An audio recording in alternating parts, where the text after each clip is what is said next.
佢親愛嘅丈夫，經過詳細考慮呢，我認為我哋離開係比較好嘅。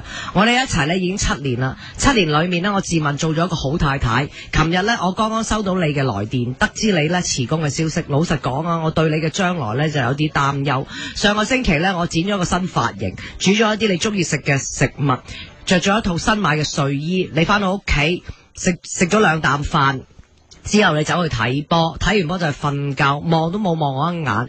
我幾渴望你可以抱下我，講一聲你愛我，或者我都好。無論如何，我而家走啦，保重。請不要找我，我已經搬咗同阿偉文一齊。偉文係邊個？唔係黃偉文。佢話我已經同咗阿偉文一齊住啊，重新建立一個美好嘅生活。你的前任太太上，即係同咗個新嘅男友啦，叫偉文。講埋個名添啊。係啦，好決絕啦。咁另外呢，就係嗰個老公啊，回翻封信俾個老婆。親愛的前任太太，收到你的分手信，我感到無限傷心。冇錯，我哋一齊已經7年，只不過你係唔係一個好太太，我內心都有啲疑問。我去睇波係因為我唔想聽到你講嘢，不過似乎作用不大。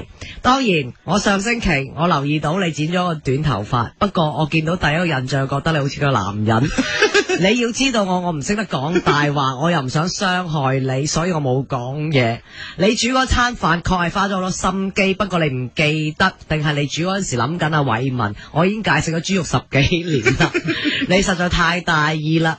你套睡衣呢，上個星期呢仲着住，但係呢就唔記得除價錢，上面寫住4999。咁啱呢，上個星期阿偉文就問我借咗5000蚊，我希望呢個係一個巧合，但係無論如何，我內心都係仍然好愛你。所以呢，當我知道自己中咗5000萬六合彩嘅時候呢，我即刻辭工，同買咗2張機票，諗住同你夏威夷度假。